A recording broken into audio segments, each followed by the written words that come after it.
मैं धर्मेंद्र कुमार भारती आपका DK classes में स्वागत करते हैं। आज हम लोग देखेंगे कि यूपी बीएड एंट्रेंस एग्ज़ाम जो 9 अगस्त 2020 को हुआ था उसका आंसर की आज हम लोग मिलाएंगे कि कौन सा किसका क्वेश्चन कितना सही होता है। तो चलिए देखते हैं। पहला क्वेश्चन दिया है कि the Hindu view of life के लेखक कौन है। तो इनके लेखक हैं doctor Sarvepalli Radhakrishnan ji. Doctor Sarvepalli Radhakrishnan ji. My country my life के लेखक कौन है दिया था क्वेश्चन, तो इनके लेखक है लाल कृष्ण आडवाणी जी। और तीसरा क्वेश्चन दिया था, अगला क्वेश्चन एनसीईआरटी के करंट टाइम पर कौन सी फैंस में हरिकेश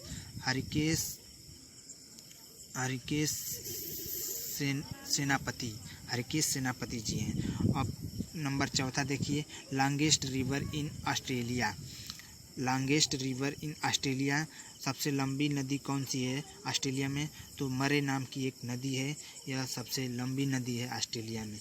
क्वेश्चन नंबर अगला देखिए पाँचवा क्या दिया है कि पृथ्वी कैसा शब्द है। क्वेश्चन पूछा था कि पृथ्वी कैसा शब्द है, तो पृथ्वी एक तत्सम शब्द है। डोगरी कहाँ की भाषा है। क्वेश्चन पूछा था कि डोगरी कहाँ की भाषा था, तो 4 विकल्प दिया था, उसमें से एक विकल्प दिया था जम्मू व कश्मीर। तो जम्मू व कश्मीर जिन लोगों ने ट्रिक किया होगा वह क्वेश्चन आपका आंसर सही होगा। अब देखिए अगला क्वेश्चन सबसे आसान क्वेश्चन है कंप्यूटर में, जो कंट्रोल प्लस भी जिससे आपका पेस्ट होता है। कंट्रोल प्लस भी से आपका पेस्ट होता है कंप्यूटर में। कंट्रोल प्लस ए से क्या होता है, ऑल सेलेक्ट होता है। तो हम लोग को पता होना चाहिए कि शॉर्टकट की पता होना चाहिए हम लोग को। तो अब अगला क्वेश्चन देखिए, पूछा था कि अंबर का विलोम क्या होगा। तो अंबर का विलोम हम लोग को पता है कि क्या होता है, अवनी। उसमें ऑप्शन दिया था जो सही हो जाएगा। अब क्वेश्चन अगला देखिए, अगला क्या करा है, 1918 में गांधी जी का आंदोलन। 1918 में गांधी जी का कौन सा आंदोलन था, तो किसान आंदोलन था। वह कहाँ से कहाँ तक था, बिहार से चंपारण जिला, जो बिहार से चंपारण तक यह आंदोलन चला था। अब अगला क्वेश्चन देखिए, सबसे बड़ी ग्रंथि कौन सी है। सबसे बड़ी ग्रंथि मनुष्य में कौन सी होती है, यकृत जो होती है मनुष्य में सबसे बड़ी ग्रंथि होती है। यह क्वेश्चन पूछा था, जिन लोगों ने यकृत पर ट्रिक किया होगा उनका आंसर सही होगा। अब अगला देखिए, अगला क्या कह रहा है कि भाषा की कुल संख्या कितनी है। तो संशोधन होने के बाद भाषा बढ़ गया है, तो हम लोग की भाषा की कुल संख्या कितनी हो गई है, भाषा की संख्या 22 हो गई है इसमें मौजूद में। जिन लोगों ने 22 पर ट्रिक किया होगा उनका आंसर सही होगा। अब अगला क्वेश्चन देखिए, अगला क्वेश्चन क्या दिया था, सुकुमार कवि किस कवि को कहा जाता है। तो 4 ऑप्शन में एक सुमित्रा नंदन पंत जी का ऑप्शन दिया था, यह ऑप्शन आपका सही होगा। जिन लोगों ने सुमित्रा नंदन पंत जी को मारा होगा वह ऑप्शन आपका सही हो जाएगा। अगला क्वेश्चन क्या दिया था, देखिए दिया था कि संविधान सभा कब पारित हुआ। एक ऐसा क्वेश्चन दिया था कि संविधान सभा कब पारित हुआ था। तो इसका ऑप्शन दिए थे, ऑप्शन में एक ऑप्शन दिया था कि 26 नवंबर 1949, जो ऑप्शन सही हो जाएगा। जिन लोगों ने 26 नवंबर 1949 को मारा होगा उन लोगों का वह सही हो जाएगा ऑप्शन। तो अब अगला क्वेश्चन देखिए क्या दिया था कि इंडिया को कितने पिन कोड में बांटा गया है। तो इंडिया को हम लोग को पता है कि इंडिया को 9 पिन कोडों में बांटा गया है। तो 9 पिन कोड जिन लोगों ने ट्रिक किया होगा 9 पिन कोड को, तो वह उनका आंसर सही हो जाएगा। अब देखिए संस्कृत से दिया था क्वेश्चन हिंदी में कि पावक में कौन सी संधि है। तो पावक का पहला संधि विच्छेद करेंगे तो पौ धन अक मिलकर क्या बनता है, पावक। तो यह कौन सी संधि है, अयादी संधि है। एक मुहावरा दिया था कि गूलर का फूल होना का क्या प्रतीत करता है, न दिखाई पड़ना। यह वाक्यांश के लिए, तो गूलर का प्रतीक होना इसका मतलब है कि न दिखाई पड़ना। इसका अर्थ क्या होगा कि न दिखाई पड़ना। अब क्वेश्चन अगला क्या दिया था, इस तरह का क्वेश्चन दिया कि महोत्सव में संधि होती है। तो महोत्सव में कौन सी संधि होती है, पहले महोत्सव को हम लोग को पता होना चाहिए कि संधि विच्छेद क्या होगा। तो महाधन उत्सव मिलकर क्या बनेगा, महोत्सव। तो महोत्सव में कौन सी संधि है, महोत्सव में आपका गुण संधि है। अब क्वेश्चन अगला देखिए क्या दिया था कि मकर संक्रांति को आंध्र प्रदेश में क्या कहते हैं। तो मकर संक्रांति को आंध्र प्रदेश में और केरल में और कर्नाटक में संक्रांति के नाम से जाना जाता है। जिन लोगों ने संक्रांति मारा होगा ऑप्शन, उन लोगों का ऑप्शन सही हो जाएगा। मकर संक्रांति को आंध्र प्रदेश में क्या नाम से जाना जाता है, संक्रांति के नाम से जाना जाता है। अब अगला क्वेश्चन देखिए, अगला क्वेश्चन क्या कर रहा है कि काव्य की शोभा बढ़ाने वाले को क्या कहते हैं। काव्य की शोभा बढ़ाने वाले को हम लोग अलंकार कहते हैं। अलंकार जिन लोगों ने मारा होगा वह आपका सही हो जाएगा अलंकार। तो हिंदी में इतना हल्का हल्का क्वेश्चन पूछे गए थे कि आप लोग देख कर ही आंसर बता सकते हैं। अगला क्वेश्चन क्या दिया था, कुछ लोगों ने हमें बताया कि अगला क्वेश्चन दिया था कि देश में पहले शिक्षा मंत्री कौन थे। तो आपको पता होना चाहिए कि देश में सबसे पहले शिक्षा मंत्री मौलाना अब्दुल कलाम जी थे। मौलाना अब्दुल कलाम जी थे। आपका माउंटेन डे कब मनाया जाता है। देखिए अगला क्वेश्चन दिया था कि माउंटेन डे कब मनाया जाता है। तो माउंटेन डे हम लोग को पता है कि माउंटेन डे 11 दिसंबर को मनाया जाता है। पोर्ट ब्लेयर किसकी राजधानी है। यह केंद्र शासित प्रदेश अंडमान निकोबार द्वीप समूह का केंद्र शासित प्रदेश अंडमान निकोबार द्वीप समूह का राजधानी पोर्ट ब्लेयर है। हम लोगों को पता होना चाहिए सभी केंद्र शासित प्रदेश की राजधानी। जिन लोगों ने ट्रिक किया होगा पोर्ट ब्लेयर अंडमान निकोबार, तो उन लोगों का आपका सही हो जाएगा। अब अगला क्वेश्चन देखिए, रूढ़ शब्द से क्या प्रतीत होता है। रूढ़ शब्द, तो रूढ़ शब्द ऑप्शन दिया था कि पशु, वाचनापद, आपका दिया था विद्यालय, ऑप्शन डी दिया था समतल। तो आपका रूढ़ शब्द से क्या प्रतीत होता है, पशु। जो ऑप्शन दिया है वही आपका आंसर हो जाएगा। लिनक्स क्या है। लिनक्स आपको पता होना चाहिए कि लिनक्स एक ऑपरेटिंग सिस्टम होता है। कंप्यूटर में एक ऑपरेटिंग सिस्टम होता है। सर से लेकर पैर तक, यह मुहावरा है। सर से लेकर पैर तक, इसका मतलब है आपाद मस्तक। सर से लेकर पैर तक का मतलब आपाद मस्तक। अब अगला क्वेश्चन देखिए क्या दिया था। अगला क्वेश्चन दिया था कि कोलकाता से दिल्ली राजधानी कब बनी। कोलकाता से दिल्ली राजधानी आपको हमको पता होना चाहिए कि यह 1911 में कोलकाता से बदलकर दिल्ली राजधानी बनाया गया। अब क्वेश्चन अगला देखिए, क्वेश्चन अगला क्या कह रहा है कि देवधर ट्रॉफी से क्या संबंधित है। देवधर ट्रॉफी किससे संबंधित है। तो देवधर ट्रॉफी यह हमें पता है कि क्रिकेट से संबंधित है। हमें को पता होना चाहिए कि यह क्रिकेट से संबंधित है। अगला क्वेश्चन देखिए, ग्रीन जज कहते हैं। ग्रीन जज किसके नाम से जानते हैं। जो रिटायर्ड जस्टिस हैं, जो मतलब न्यायाधीश हैं, कुलदीप सिंह, इनको ग्रीन जज के नाम से जाना जाता है। हम लोग पता है कि जो आसाराम बापू जी थे, उनका न्याय इन्होंने इनको न्याय किए थे इनके। अब क्वेश्चन अगला देखिए, अगला क्या कह रहा है कि ऑस्ट्रेलिया ओपन पुरुष एकल विजेता। ऑस्ट्रेलिया ओपन पुरुष विजेता के नाम कौन है। ऑस्ट्रेलिया ओपन पुरुष विजेता नोवाक जोकोविच जी हैं। यह ऑस्ट्रेलिया के पुरुष एकल विजेता हैं इस समय। थल सेना अध्यक्ष कौन बने हैं। तो थल सेना अध्यक्ष उससे पहले बिपिन रावत जी थे।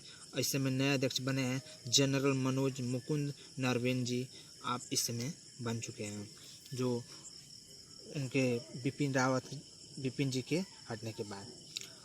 पहली महिला डीजीपी कंचन चौधरी भट्टाचार्य जी हैं, जो 2019 में इनकी मृत्यु हो चुकी है। 26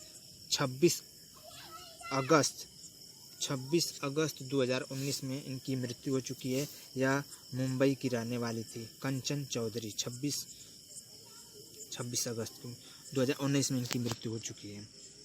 यह कौन थी, पहली महिला डीजीपी कौन थी। तो हमको पता है कि कंचन चौधरी जी जो है इस समय पहली महिला डीजीपी है। मुझे में कौन सा पुरुष है। हिंदी में पूछा गया था कि मुझे में कौन सा पुरुष है। तो हम लोग को पता है कि उत्तम पुरुष मुझे में होता है, यानी उत्तम पुरुष जिन लोगों ने टेक किया होगा उन लोगों का ऑप्शन सही हो जाएगा। अगला क्वेश्चन देखिए क्या कर रहा है कि द्वैत शासन किसने खत्म किया। तो द्वैत शासन जो था 1935 में ख़त्म किया गया था। और किसके शासन में ख़त्म किया गया था? तो इनमें जहांगीर रहे होंगे। चलिए इन लोग इस क्वेश्चन का कमेंट बॉक्स में आप आंसर बताइएगा, उसके बाद हम बताएंगे आपको अगर नहीं पता होगा तो।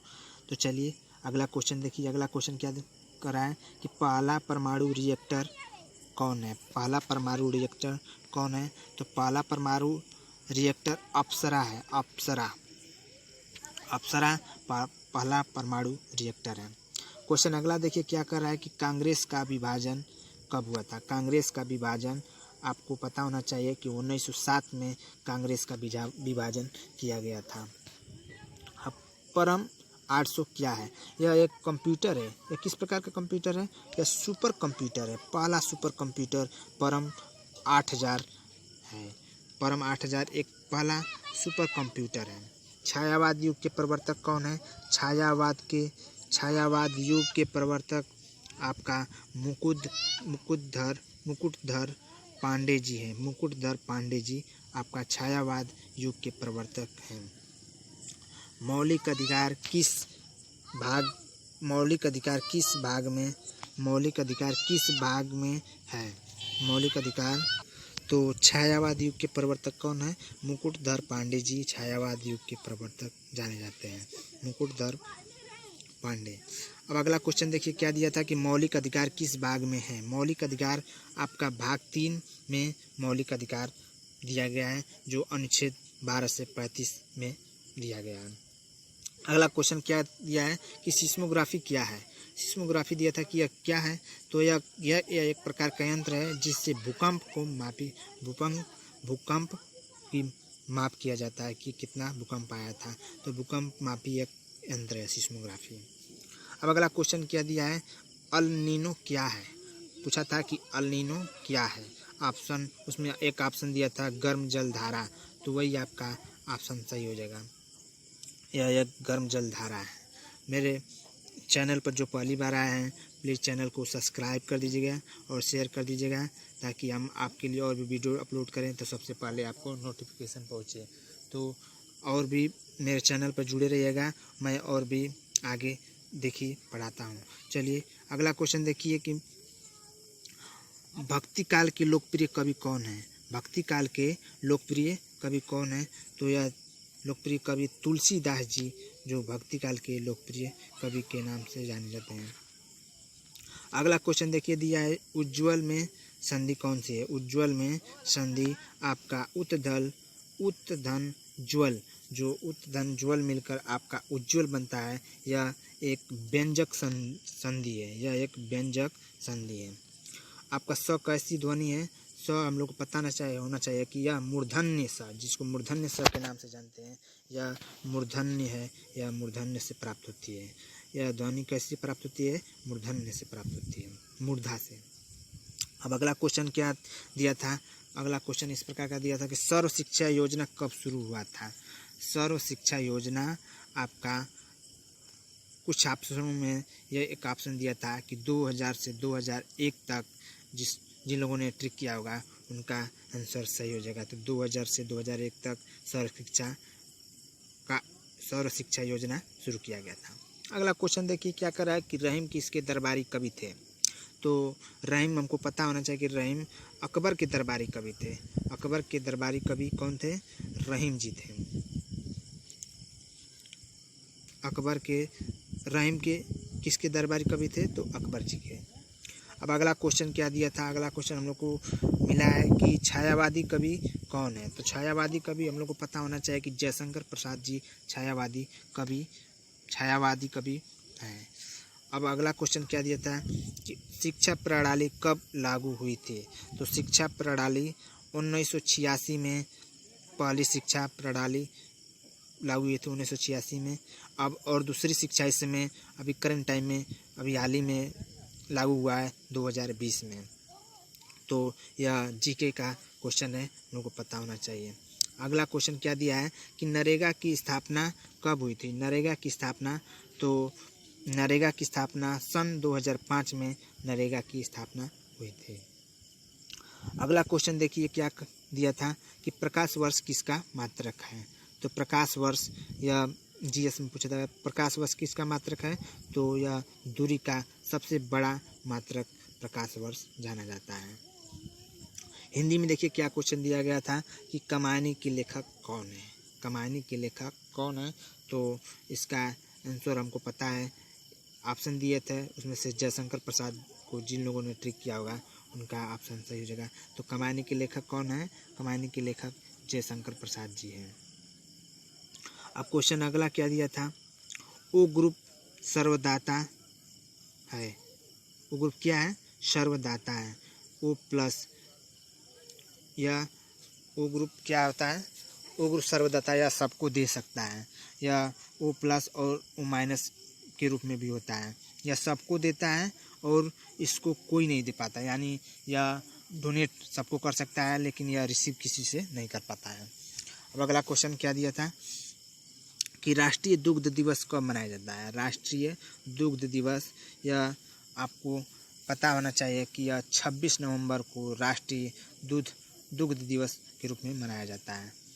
अगला क्वेश्चन क्या दिया था वाणिज्य से कि EWS पर कितना प्रतिशत रिजर्वेशन मिलता है, तो यह क्वेश्चन पूछा गया था। इसमें क्वेश्चन में ऑप्शन 10%, 15%, 5%, 8% इस तरह का दिया था, तो इसका आंसर आपका जिन लोगों ने 10% मारा होगा उनका आपका सही हो जाएगा। अब अगला क्वेश्चन देखिए क्या करा है कि एग मार्क क्या है, एग मार्क, तो एग मार्क एक कृषि उत्पादक है, एक कृषि उत्पाद है।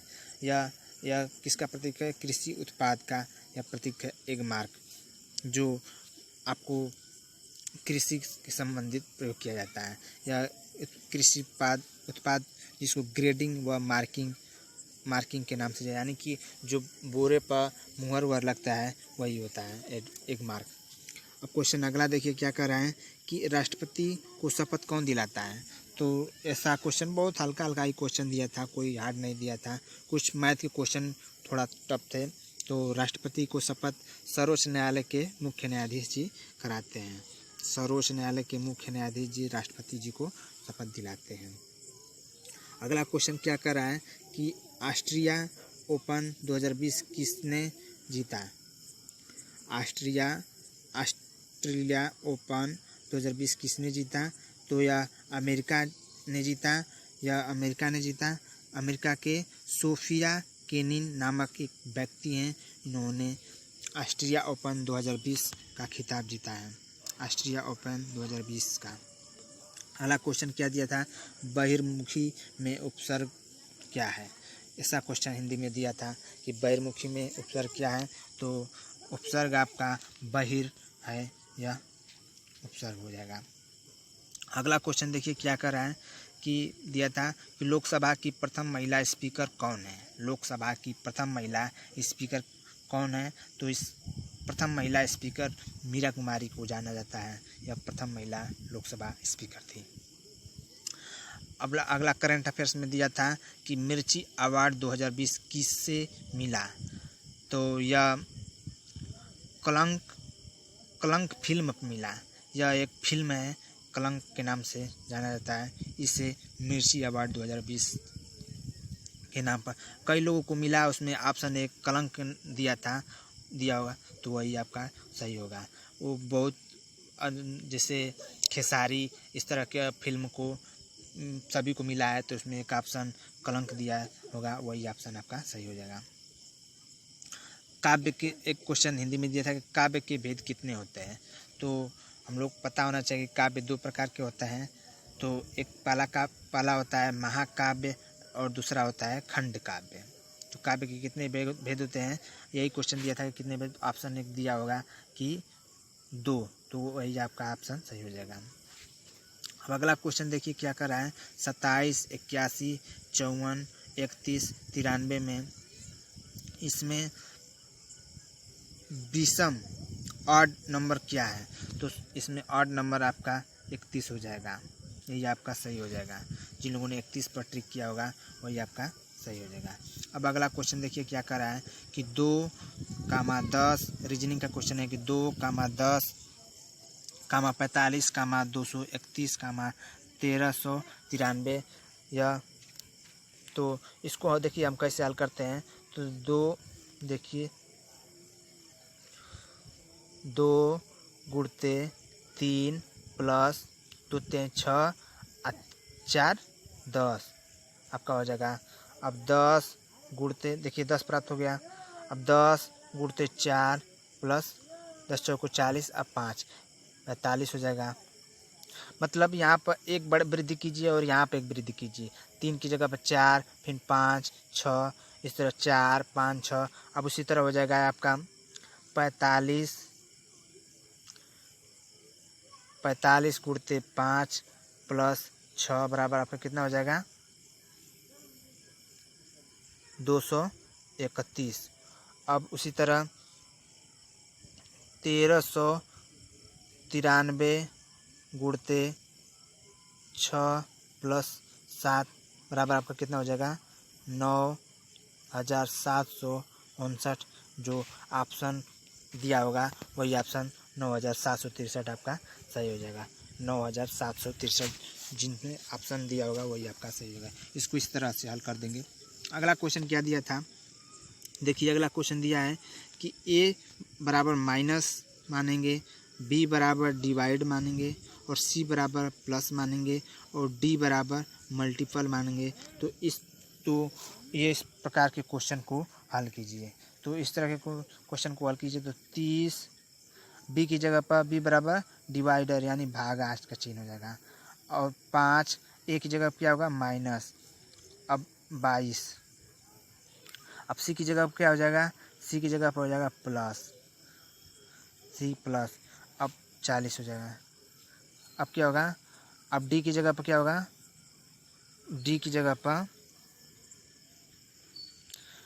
जगह पर आपका हो जाएगा मल्टीपल यानी गुणा हो जाएगा गुणे 10। सबसे पहले क्या करेंगे इससे भाग देंगे यानी 30 में 5 से भाग देंगे तो 5 छक्का 30 माइनस 22 इसमें इससे गुणा कर देंगे तो 400 आपका हो जाएगा। अब इसको देखिए 400 में 22 में 6 घटाएंगे तो कितना हो जाएगा 16। 22 में आप अगर 6 घटाएंगे तो 16 6 22 यानी 16 आपका माइनस 16 आपका हो जाएगा। यानी कि यहाँ पर प्लस का चिन्ह हो जाएगा। यहाँ पर प्लस का चिन्ह देखिए गुणा कर दिए तो अब क्या करेंगे कि 400 में से 16 घटाएंगे। 400 में से 16 घटा देंगे तो आपका कितना बचेगा 6 4 10 और 9 में से 1 जाएगा तो 8 यानी 384। जो ऑप्शन दिया होगा उसमें वही आपका सही हो जाएगा 384। अब क्वेश्चन अगला देखिए। अगला क्या कर रहा है कि प्रयाग जो प्रयाग दिया है प्रयाग में कितना प्रयाग बराबर 28 और वाराणसी बराबर 25 तो लखनऊ बराबर क्या होगा। तो बहुत लड़कों ने इसका कोडिंग कर कि पी बराबर क्या होगा आर बराबर क्या होगा इस तरह करके जोड़ घटा कर किए होंगे तो समय बहुत ज़्यादा बर्बाद जाएगा और आंसर भी नहीं आया होगा। तो हम देखिए इसको कैसे हल करते हैं। देखिए बहुत आसान तरीका है, बहुत ही आसान तरीका है। प्रयाग में देखिए कितने अक्षर हैं PRAYAGRAJ यानी कि 1 2 3 4 5 6 7 8 9 यानी कितने शब्द है 9। 9 में अगर 3 का गुणा कर देंगे तो 9 3 27 और प्लस 1 कर देंगे कितना हो जाएगा 28।